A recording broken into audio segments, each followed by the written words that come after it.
Në këtë dokumentar do të eksplorojmë një aspekt befasues dhe pak të njohur të jetës së përditshme në Evropën mesjetare, artin, shkencën dhe punën e rëndë të larjes së rrobave në një kohë pa makina, pa ujësiellës dhe pa produktet kimike moderne që sot i konsiderojmë të rëndomta. Para se të vazhdojmë me videon, mos harroni të regjistroheni në kanal për më shumë rrëfime dokumentare si kjo. Imagjinoni një mëngjes çfarë do në një qytet evropian të shekullit xhiv. Dielli sapo ka nisur të lindë mbi çatit me kash dhe tjegulla, dhe tashmë dëgjohet zhurma e ujit që derdhet në korita të mëdha druri. Në brigjet e një lumi, gratë mbajnë kosha të rëndë mbi shpinë dhe tingulli ritmik i lopatave prej druri që godasin pëlhurën e lagur jehon nëpër lugin. Nuk bëhet fjalë për një rituar të huaj, as për një skenë dëshkimi. Bëhet fjalë thjesht për një ditë larjeje. Një ditë që kërkonte forcë fizike, njohuri kimike rudimentare, orë të tëra pune të pandërprerë dhe një dozë të konsiderueshme guximi.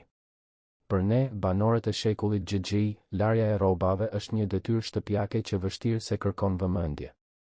I vendosim rrobat në makinë, shtojmë sapunin, shtypim një buton dhe kthehemi pas 45 minutash për t'i nxjerrë. Procesi është aq i automatizuar sa që shpesh e shtyjmë për pastër dembelizëm, duke grumbulluar pirgje me rroba të ndotura në qoshet e dhomave pa asnjë ndjenjë urgjence. Por pati një kohë kur larja e rrobave nuk ishte thjesht një detyrë, ishte një ngjarje, një udhëtim dhe për shumë gra, një profesion i tërë.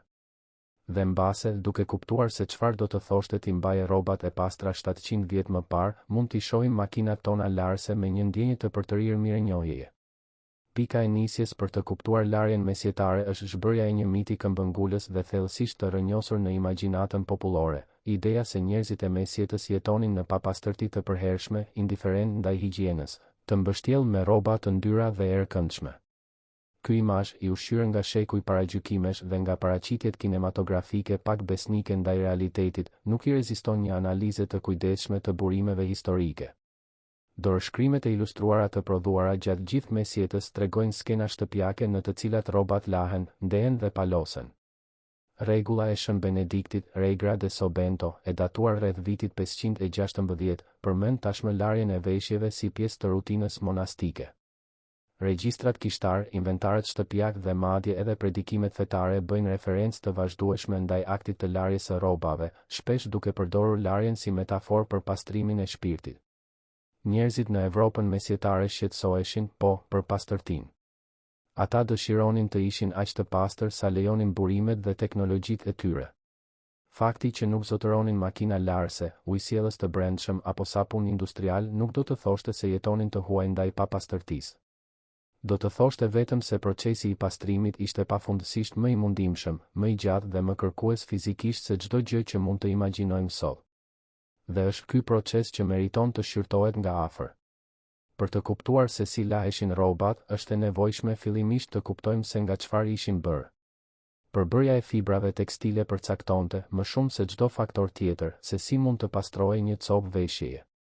Bota tekstile mesjetare ishte radikalisht e ndryshme nga kjo e jona. Fibrat sintetike si poliestra dhe nailoni thjesht nuk ekzistonin. Pambuku, i cili sot përbën shumicën dërmuese të rrobave që veshim, nuk ishte i zakonshëm në Evropë deri në shekujt xhvi dhe xhixh. Ai mund të sigurohej përmes tregtisë me Azinë Jugperëndimore dhe Afrikën e Veriut, por konsiderohej një mall luksi, i aksesueshëm vetëm për më të pasurit.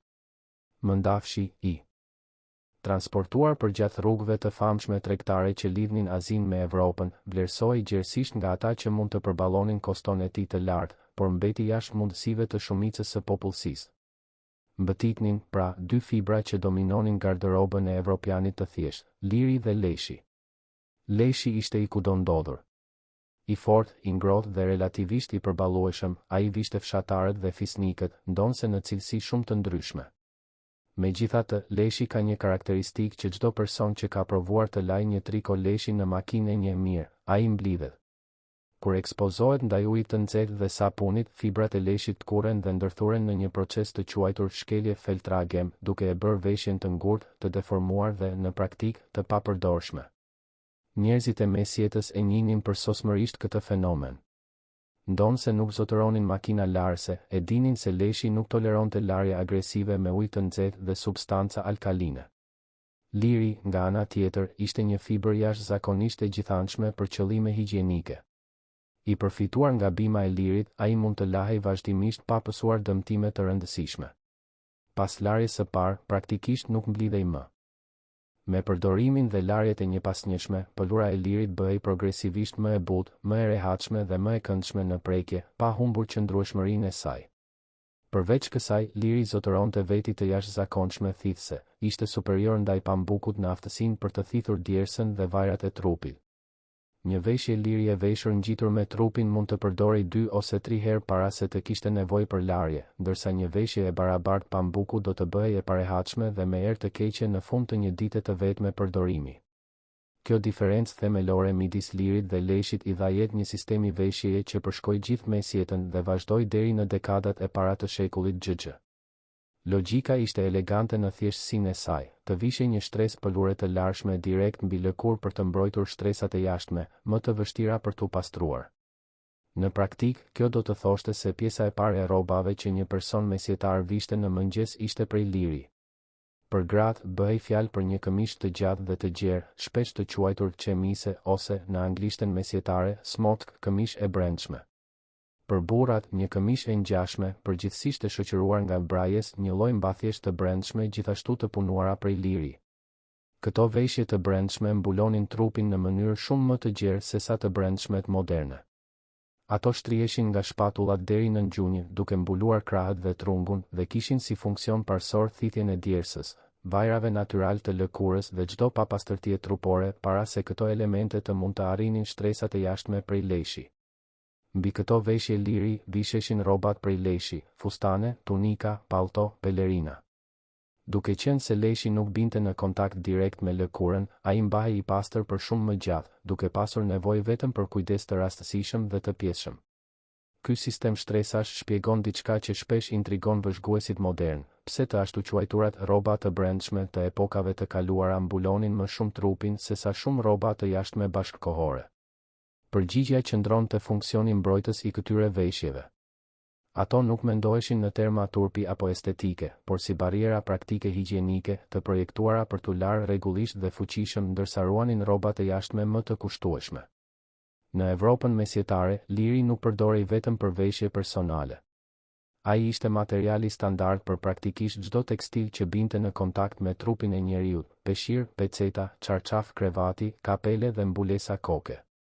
Një inventar shtëpiak I vitit 1337, që I përkiste Hugh Le Bever, pronari një taverne në Londër, rendit 7 çarçaf liri midis pasurive të tij. Këta 7 çarçaf, së bashku, vlerësoheshin në një shumë më të lartë se vlera e një mbulese krevati të dekoruar me mëndafsh të hollë. Ky fakt është zbulues, në një kohë kur pëlurat përfaqësonin një pjesë të rëndësishme të pasurisë së një familjeje, liri, pavarësisht se ishte më I përballueshëm se mëndafshi, vlerësohej për qëndrueshmërinë dhe dobinë e tij praktike. Çarçafët e mirë të lirit zgjasnin me vite, ndoshta dekada, duke u bërë më të butë dhe më të rehatshëm me çdo larje. Ishin një investim që paguhej me kalimin e kohës. Duke kuptuar rolin qendror të lirit në jetën shtëpiake mesjetare, tani mund të shqyrtojmë se çfarë do të thoshte, në praktik, larja e këtyre veshjeve. Është e rëndësishme të theksohet se burimet e shkruara mbi procedurat e larjes gjatë periudhës mesjetare janë relativisht të pakta, veçanërisht në shekujt para XV. Kjo I detyrohet, pjesërisht, natyrës së prodhimit letrar të kohës, librat ishin të rrallë dhe të shtrenjtë, dhe temat e konsideruara të denja për t'u regjistruar prirjeshin të ishin fetare, politike ose filozofike, jo shtëpiake. Me shpikjen e shtypshkronjës me lloje të lëvizshme nga Johannes Gutenberg, në mesin e shekullit XV, prodhimi I librave u bë më I aksesueshëm dhe temat praktike nisën të regjistroheshin me frekuencë më të lartë.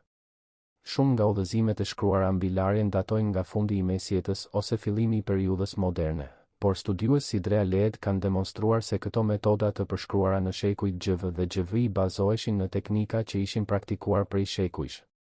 Curiozisht, disa nga përshkrimet mesjetare më të gjalla të aktit të larjes së rrobave nuk vijnë nga manualet shtëpiake, por nga tekstet fetare. Predikuesit dhe shkrimtarët kishtar përdornin larjen si një metaforë të fuqishme për pendimin dhe pastrimin shpirtëror. Personifikimi I pendimit në disa tekste shfaqet duke ofruar ose kërcënuar se do të lajë shpirtin e mëkatarit, sikur ky shpirt të ishte një çarçaf I ndotur që kishte nevojë të fërkohej, të rrihej dhe të zbardhej.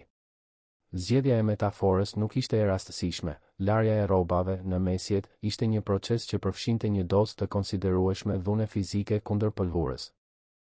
Në rutinën shtëpiake mesjetare, larja e rrobave ndahej në të paktën 3 kategori të dallueshme kujdesi.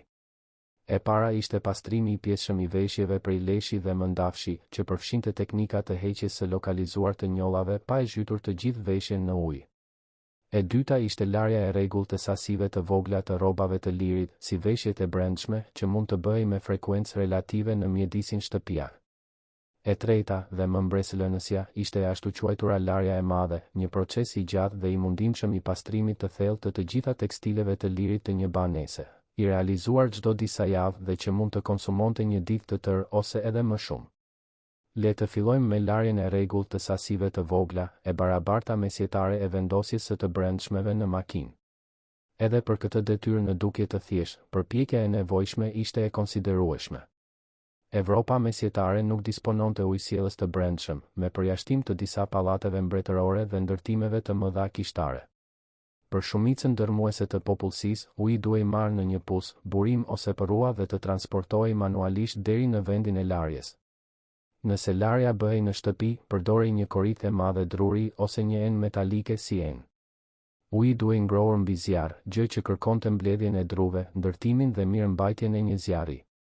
Sa u përket produkteve të pastrimit, kishte disa opsione të disponueshme, secila me avantazhet dhe dizavantazhet e veta.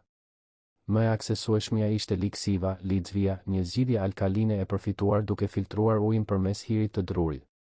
Ky proces ishte I thjeshtë dhe mund të realizohej nga kushdo me akses në një oxhak dhe një enë. Liksiva rezultuese ishte efikase në shkrirjen e yndyrave dhe papastërtisë, ndonse mund të ishte agresive për duart e atij që e manipulonte pa mbrojtje. Një opsion tjetër ishte saponëria, një bimë e familjes Caryophyllaceae, shkumza, gjethet dhe rrënjët e së cilës, kur trazoheshin në ujë, prodhonin një shkum të butë me veti detergjente. Saponaria ishte mjaftueshëm e butë për t'u përdorur në pastrimin e pëlhurave delikate pa I dëmtuar ato, dhe kultivohej në kopshte shtëpiake dhe monastike në të gjithë Evropën. Sapuni I mirëfillt ishte gjithashtu I disponueshëm, ndonse cilësia e tij varionte jashtëzakonisht sipas rajonit gjeografik dhe fuqisë blerëse të blerësit. Në rajonet pranë mesdheut, ku vaji I ullirit ishte I bollshëm, prodhohej një sapun me bazë vaji ulliri dhe një lloj potase lokale që rezultonte në kallpe solide, pa ngjyrë dhe mjaftueshëm të butë për t'u përdorur në banjen personale. Ky sapun ishte I cilësisë superiore dhe me kosto më të lartë. Për ata që jetonin më në veri ose kishin më pak burime, alternativa ishte sapuni I lëngshëm I prodhuar nga kombinimi I liksivës me yndyrë shtazore. Ky produkt ishte konsiderueshëm më I ashpër dhe mund të kishte ngjyrë të errët, pothuajse të zezë. Versionet më të rafinuara, me ngjyrë të bardhë, kushtonin më shumë dhe kishin më pak gjasa të njollosnin pëlhurat. Formulimet më agresive mund të shkaktonin djegje kimike në duart e larseve profesioniste që I manipulonin ato çdo ditë. Librat e recetave të fillimit të periudhës moderne përshkruajnë shtimin e përbërësve si alumi ose vezët në sapun për ta përshtatur atë me lloje specifike pëlhurash ose njollash. Përveç përdorimit të agjentëve kimik, larja mesjetare përdorte edhe metoda mekanike për të hequr papastërtinë. Rrobat mund të fërkoheshin pas sipërfaqeve të ashpra të ngjashme me dërasat e larjes së mëvonshme, të shkeleshin me këmbë brenda korritave me ujë, ose të rriheshin fuqishëm me lopata druri. Shpëlarja bëhej me ujë të pastër dhe lagështia e tepërt hiqej duke e shtrydhur pëlhurën me duar, pasi mangles, pajisjet mekanike për shtrydhjen e ujit nga pëlhurat ende nuk ishin shpikur. Pas kësaj, rrobat ndeheshin në ajër të hapur për t'u tharë, vareshin në litar ose shpërndaheshin mbi shkure dhe garde, ose, kur koha nuk premtonte, vendoseshin para oxhakut brenda shtëpisë. Koha e tharjes ishte disa orë dhe rezultati varei fort nga kushtet klimatike.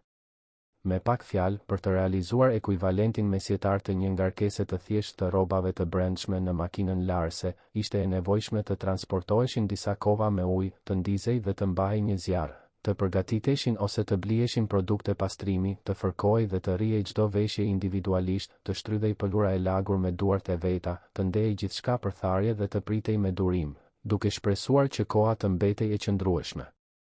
E gjithë kjo përpjekje me duart e veta, pa asnjë asistencë mekanike.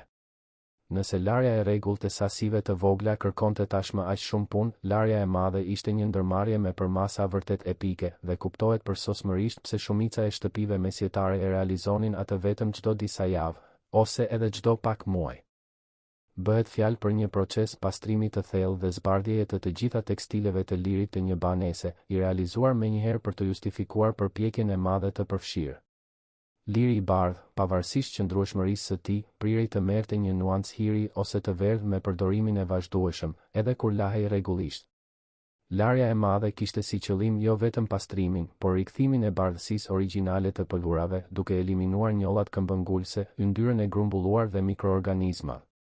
Procesi fillonte me një trajtim paraprak të zgjatur të veshjeve. Rrobat dhe tekstilet shtëpiake zhytheshin në një zgjidhje zbardhuese dhe liheshin në ujë për shumë orë, ndonjëherë gjatë gjithë natës. Substanca e përdorur për këtë trajtim paraprak mund të ishte liksiva e hirit, e përshkruar më sipër, ose, në një formë edhe më befasuese, amoniaku i përfituar nga urina e fermentuar. Ideja mund të duket e vështirë për ndjeshmërinë moderne, por ishte një zgjidhje përsosmërisht praktike dhe logjike. Urina njerëzore, kur lihet në qetësi për një periudhë, fermentohet dhe liron amoniak, një agent efikas zbardhues dhe çyndyrues. Kjo metodë ishte falas, ndryshe nga sapuni dhe produktet e tjera që duheshin bler ose prodhuar, dhe u përdor jo vetëm në larjen shtëpiake, por edhe në industrinë tekstile profesionale, ku shkelësit, pisoiros, përdornin urinë dhe argjil për të çyndyruar dhe përgatitur pëlhurat e sapothurura. Amoniaku dhe liksiva, të kombinuara me nxehtësinë e ujit, ishin të afta të zbardhnin njollat dhe zverdhjen e grumbulluar, të shkrinin yndyrën dhe papastërtinë e ngulitur dhe të eliminonin mikroorganizma. Njerëzit mesjetarë mbase nuk e kuptonin shkencën pas këtyre proceseve në mënyrën si e kuptojmë ne sot, por nuk ishte e nevojshme të kuptojë mekanizmi për të njohur efikasitetin e rezultatit. Ata e dinin, nga përvoja e grumbulluar përgjatë brezave, se procedurat të caktuara funksiononin dhe kjo ishte e mjaftueshme. Nuremberg Kunstbuch, libri i artit i Nurembergut, një manual i prodhuar në shekullin XV për murgeshat e konventit dominikan të Shën Katerinës, Santa Catarina, në Nuremberg, Nurembergu, përmban më shumë se një duzinë recetash për pastrimin e artikujve të ndryshëm, nga rrobat e zakonshme deri te veshjet fetare me vlerë të madhe. Ky konvent, i themeluar në vitin 1295, ishte një qendër aktive e prodhimit tekstil dhe kopimit të dorëshkrimeve. Për larjen e fustaneve të brendshme, udhëzimet orientonin që të merreshin 3 masa hiri, të vendosura në një enë të madhe të hapur, mbi të cilën derdhej fillimisht ujë i valuar dhe pastaj ujë i ftohtë derisa të mbushej ena. Zgjidhja duhej kulluar përmes një pëlhure, dhe veshja zhytej në këtë liksiv dhe lahej kur të ftohej, pasi uji i nxehtë do ta bënte pëlhurën të verdhë. Zonat më të ndotura, si jastëkët dhe mëngët, duhej të fërkoheshin direkt me sapun. Pasi përfundonte trajtimi paraprak, vinte pjesa më kërkuese fizikisht e procesit, transporti i rrobave të qullura dhe të rënda deri në një rrjedh uji. Lumenjt, përrenjt, burimet komunale ose shtëpitë publike të larjes ishin destinacionet, por jo gjithmonë ishin afër. Rrobat e lagura janë jashtëzakonisht të rënda dhe ekzistojnë ilustrime mesjetare që tregojnë 2 shërbëtorë duke mbajtur një kosht të vetëm larjeje mes tyre, aq e madhe ishte ngarkesa. Larja e rrobave në një lum paraqiste rreziqet e veta. Në dimër uji ishte i akull dhe brigjet mund të ishin të mbuluara me akull, duke i bërë ato të rrëshitshme dhe të rrezikshme. Lumenjt që përshkonin qytetet shpesh merrnin ndotje shtëpiake dhe industriale, dhe rreziku për të rënë në rrym ishte real dhe konstant. Hotel Dieu i Parisit, Hotel Dieu de Paris, spitali më i vjetër i qytetit, i themeluar rreth vitit 651 në Le de Lacit pranë katedrales Notre Dame, punsonte një varkëtar të caktuar. Posaçërisht për të shpëtuar larset që binin në lumin Sena, gjatë baticave të përmbytjeve. Por edhe hapësirat e mbuluara të larjes nuk ishin të sigurta. Një regjistër i datuar në vitin 1276 dokumenton vdekjen e një larseje të quajtur Emma, e cila vdiq pasi ra në një vask plumbi të mbushur me ujë të valuar. Tragjedia e Emës nuk ishte një rast i izoluar, por një pasqyrim i rreziqeve të natyrshme të një profesioni që kombinonte substanca kimike agresive, ujë në temperatura të larta dhe përpjekje fizike ekstreme. Pasi rrobat transportoheshin deri te lumi ose përroj, procesi i larjes së mirëfillt fillonte.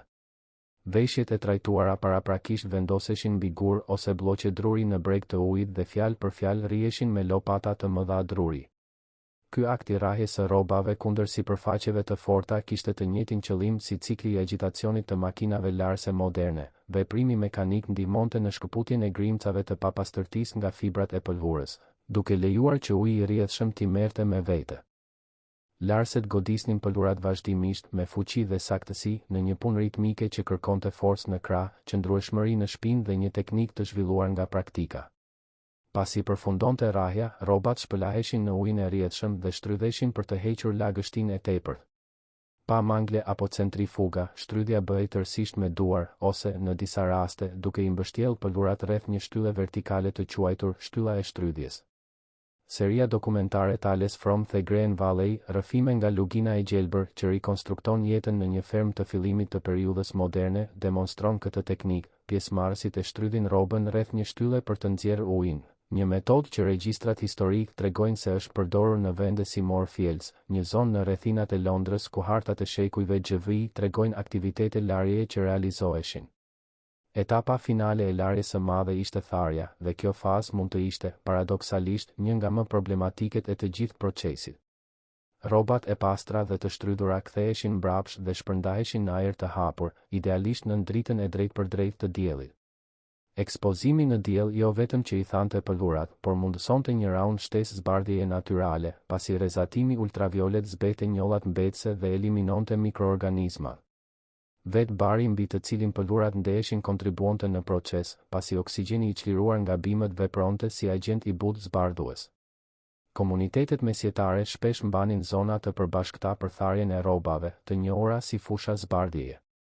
Rrobat gjithashtu mund të shpërndaheshin mbi shkure lavande për të thithur aromën e bimës, dhe ka të ngjarë që vetë fjala lavand të rrjedh nga frëngjishtja e vjetër lavandre, nga ana e saj me origjinë nga latinishtja lavare, që do të thotë të lash. Megjithatë, tharja në ajër të hapur varei tërësisht nga bashkëpunimi i motit. Nëse koha ndryshonte dhe shiu vinte para se rrobat të ishin tharë plotësisht, rezultati ishte katastrofik.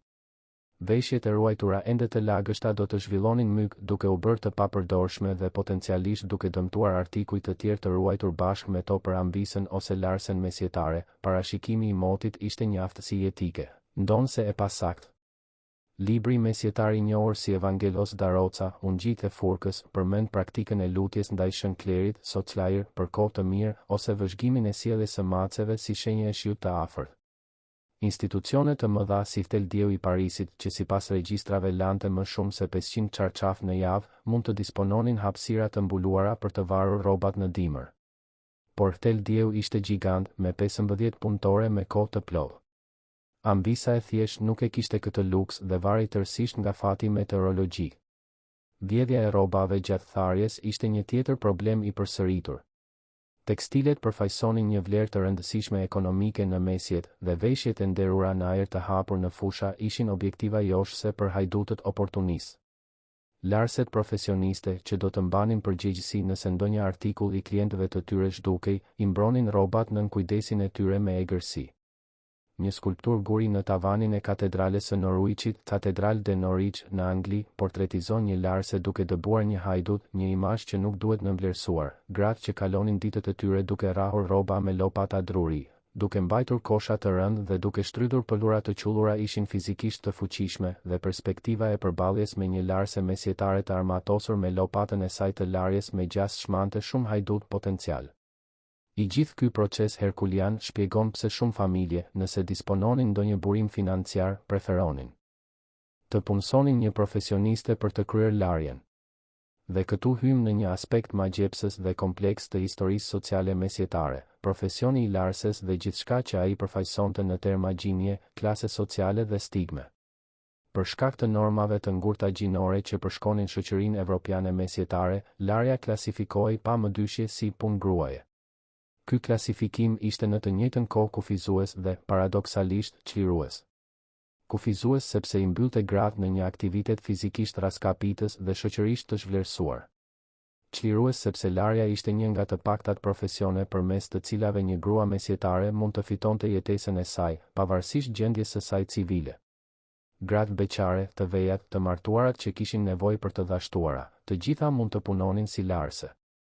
Kishte përjashtime të rralla nga rregulli i ekskluzivitetit femëror, disa urdhra monastik mashkullor ja caktonin larjen vetë murgjve, qoftë nga frika se prania e grave do të përfaqësonte tundim, qoftë sepse gratë nuk konsideroheshin mjaftueshëm të shenjta për të manovruar veshjet liturgjike. Megjithatë, në shumicën dërmuese të rasteve, ato që lanin rrobat ishin gratë. Kushtet e punësimit të larseve varionin jashtëzakonisht. Ato që shërbenin në shtëpi mbretërore ose aristokratike mund të gëzonin një pozicion relativisht të privilegjuar. Një larse e oborrit mbretëror anglez mund të merrte pagën prej 1 shilinge në javë, përveç strehimit, ushqimit, veshjes dhe, në disa raste, madje edhe një plan pensioni. Matilda de Hauskeye, larse mbretërore e dokumentuar në regjistrat e vitit 1317, mori strehim dhe mbështetje në abacinë e Westminsterit, Abadia de Westminster, kur u plak shumë për të vazhduar punën. Bëhet fjalë për një formë të hershme të sigurimit shoqëror për një punëtore me status të ulët, diçka e jashtëzakonshme në një kohë që nuk ofronte asnjë rrjet mbrojtjeje formale për shumicën e punëtorëve. Pjesa më e madhe e larseve, megjithatë, punonin si të pavarura. Ato mbanin një klientel të rregullt, ngjashëm me funksionimin e një biznesi të vogël modern dhe mund të paguheshin në forma të ndryshme, me një rrogë vjetore ose javore, për ngarkesë rrobash, për copë individuale, ose edhe me shkëmbim shërbimesh dhe produktesh. Regjistrat financiar mbi shpërblimin e larseve janë fragmentar dhe të rrallë, por të dhënat e disponueshme tregojnë se tarifa e zakonshme për larsen e rregullt të një institucioni fetar rrotullohej rreth 4 shilingave në vit, duke ushtuar bonuse të vogla rastësore. Klientët individual me pozicion të lartë shoqëror, si një zyrtar i abacisë së Westminsterit, mund të paguanin midis 2 dhe 4 shilingave në vit, ose dukshëm 2 fishin në rastin e një murgu, mbase sepse pagesa llogaritej për copë veshjeje. Për krahasim, zejtarët lartësisht të kualifikuar si muratorët dhe qelçpunuesit merrnin nga 3 deri në 4 pence në ditë në këtë periudhë. Një larse që arrinte të grumbullonte disa klientë të rëndësishëm mund të siguronte një të ardhur të arsyeshme, por larsja e zakonshme mbase fitonte shumë më pak dhe me shumë më pak stabilitet. Në mënyrë zbuluese, pagat e larseve nuk ndoqën rritjet e përgjithshme të pagave që ndodhen në pothuajse të gjithë sektorët e tjerë të ekonomisë pas vdekjes së zezë, peste negra. Pandemia që nga viti 1347 eliminoi midis 1/3 dhe gjysmës së popullsisë evropiane. Mungesa e krahut të punës çoi në rritje pagash në pothuajse të gjitha profesionet, por larset u përjashtuan gjerësisht duke pasqyruar statusin e ulët shoqëror të profesionit dhe zhvlerësimin sistematik të punës femërore. Marginalizimi shoqëror i larseve shkonte shumë përtej çështjes së pagës. Vetë ushtrimi i profesionit i ekspozonte këto gra ndaj gjykimeve morale dhe stigmatizimit që zbulojnë aspekte thellësisht shqetësuese të normave gjinore mesjetare. Për të shmangur qulljen e rrobave të tyre gjatë punës, larset përveshnin mëngët deri mbi bërryla dhe ngrinin fundet mbi gjunjë ose edhe mbi kofsh, duke ekspozuar krahët dhe këmbët në një shoqëri që e konsideronte një ekspozim të tillë femëror si të pahishëm ose provokues. Përveç kësaj, larset qarkullonin lirshëm nëpër qytet për të mbledhur dhe dorëzuar rrobat, shpesh të pashoqëruara nga burra, dhe mblidheshin në grupe në vendet e larjes, gjithashtu pa mbikëqyrje mashkullore. Ato ishin shpesh të vetmet gra të lidhura me grupe të mëdha mashkullore, si shtëpitë fisnike, ushtrit në fushat dhe komunitetet monastike. Mentaliteti mesjetar i ballafaquar me gra që ekspozonin trupat e tyre, lëviznin me liri dhe jetonin në afërsi me burrat, vendosi që larja nuk mund të ishte shpjegim i mjaftueshëm për të gjithë këtë. Termi larse u bë, në shumë kontekste, një eufemizëm për punëtore seksi.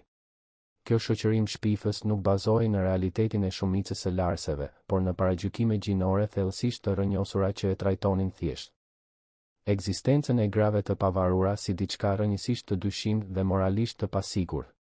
Situata rëndohej nga fakti se gratë që konsideroheshin tashmë shoqërisht të dyshimta sepse ishin të varfra, beqare ose të dyja, dhe gratë që efektivisht kryenin punë seksuale, shpesh punonin edhe si larse sepse ishte një nga të paktat forma të jetesës të aksesueshme për to të refuzuara nga institucionet e bamirësisë me bazë fetare, si azilet dhe shtëpitë e lëmoshës, që vendosnin kritere morale të rrepta për pranimin. Këto gra zhvillonin rrjete mbështetjeje reciproke jashtë strukturave të vendosura.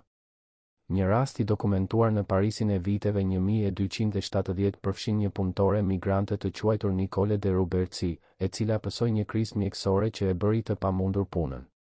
E paftë për të drejtuar shërbimeve të asistencës sociale formale, Nicole u mbështet gjatë rikuperimit të saj nga gra të tjera me status të ulët shoqëror, në një shembull të solidaritetit midis më të marginalizuarave të shoqërisë mesjetare.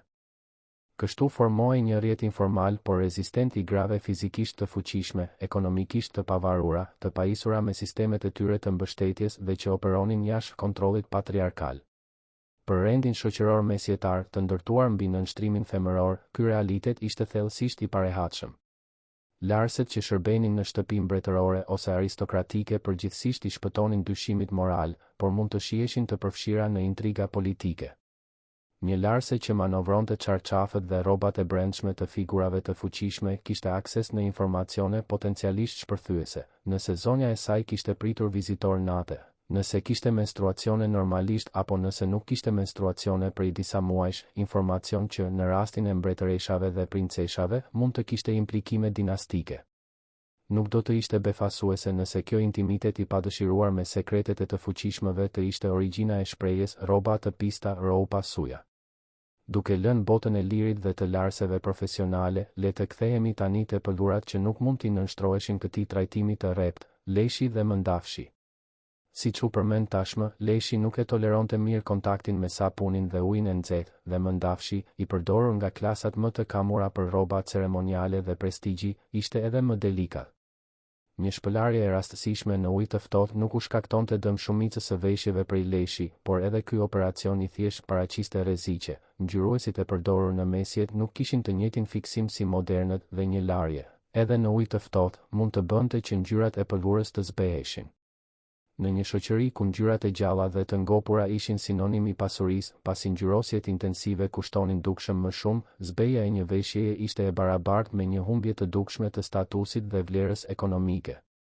Zgjidhja mbizotëruese për mirëmbajtjen e rrobave prej Leshi dhe Mëndafshi ishte pastrimi i pjesshëm, ose spot cleaning, në të cilin vetëm zona e njollosur merrte trajtim, pa u lagur apo zhytur e gjithë veshja. Librave të ndryshëm të fundit të mesjetës dhe fillimit të periudhës moderne përmbajnë receta të detajuara për këto trajtime të lokalizuara. Udhëzimet shpesh orientojnë lexuesin të aplikojë zgjidhjen e pastrimit vazhdimisht mbi njollën specifike, në vend që të lajë të gjithë veshjen.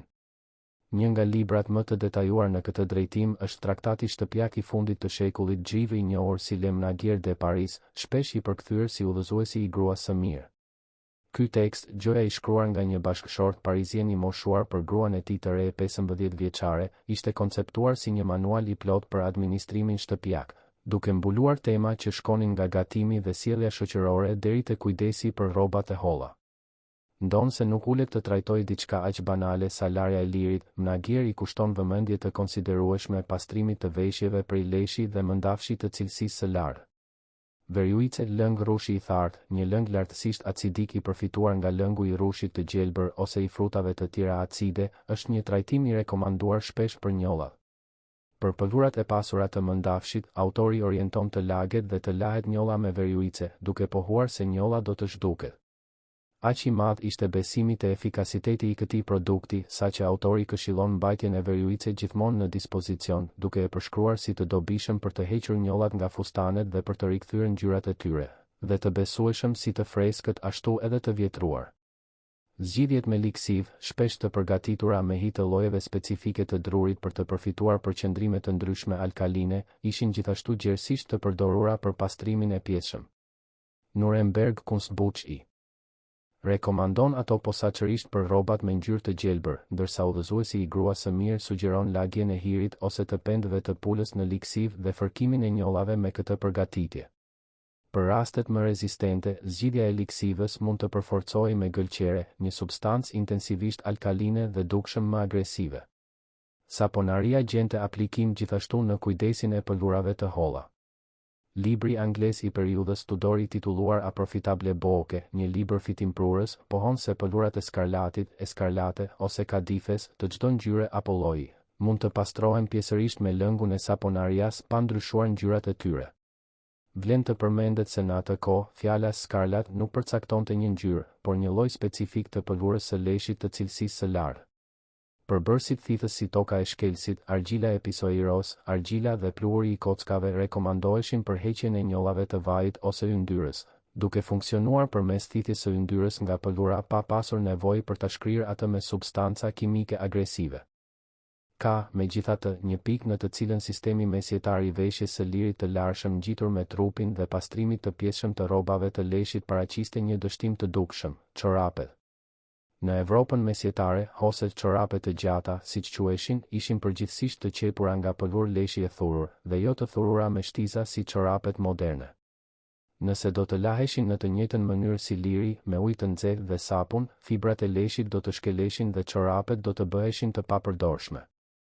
Megjithatë, leshi zotëron natyrshëm veti antimikrobike që vonojnë zhvillimin e aromave. Vëzhgimet mbi përdorimin e çorapeve të leshit moderne sugjerojnë se ato mund të përdoren për disa ditë rresht para se të kenë nevojë për larje, ndryshe nga çorapet e pambukut që bëhen të parehatshme pas një dite të vetme. Është arsyeshme të supozohet se një pronar i 2 ose 3 palë çorapeve të leshit që do t'i ajroste midis përdorimeve dhe do t'i lante rastësisht me ujë të ftohtë dhe një nga produktet e pastrimit më të buta të disponueshme, mund të mbante një nivel higjiene në këmbë përsosmërisht të pranueshëm. Ky konstatim na çon në një reflektim më të gjerë. Sistemi mesjetar i shtresave të lirit mbi lesh, larg nga të qenit primitiv, ishte një zgjidhje geniale dhe funksionalisht superiore në disa aspekte ndaj zakonit modern të veshjes së pambukut direkt mbi lëkurë, pasi pambuku thith më pak lagështi, mban aromat më lehtë dhe duhet të lahet më shpesh. Njerëzit mesjetar nuk ishin më pak inteligjentë se ne. Ata punonin me materialet dhe teknologjitë e disponueshme dhe zhvillonin zgjidhje praktike, të sofistikuara dhe efikase për sfidat e tyre të përditshmërisë. Historia e larjes mesjetare është, në fund të fundit, një histori e zgjuarsisë njerëzore përballë kufizimeve materiale, e njohurive empirike të grumbulluara përgjatë brezave dhe e punës fizike të jashtëzakonshme të realizuar kryesisht nga gratë, emrat e të cilave u harruan nga historia. Është gjithashtu një histori që na ballafaqon me realitetin se detyrat që i konsiderojmë triviale ishin, jo shumë kohë më parë, ndërmarrje që konsumonin ditë të tëra, përfshinin rreziqe reale për shëndetin dhe vareshin nga aftësitë teknike dhe qëndrueshmëria fizike që vështirë se i shoqërojmë me thjesht fjalën larje. Duke vëzhguar të gjithë këtë panoramë, një gjë bëhet e qartë: larja mesjetare ishte, mbase, po aq e vështirë sa sugjeron imagjinata popullore. Në shumë aspekte të tjera të jetës mesjetare, mitet i egzagjerojnë tmerret dhe i erësojnë sofistikimet. Por në rastin specifik të larjes, faktet konfirmojnë reputacionin. Larja e rrobave në Evropën mesjetare ishte një punë brutale, fizikisht shkatëruese, kimikisht e rrezikshme dhe tërësisht e varur nga faktorë të jashtëm si moti. Gratë që realizonin këtë punë përballeshin jo vetëm me raskapitjen fizike, por edhe me stigmën shoqërore, shoqërimin pejorativ me prostitucionin dhe përjashtimin nga mekanizmat formal të mbrojtjes.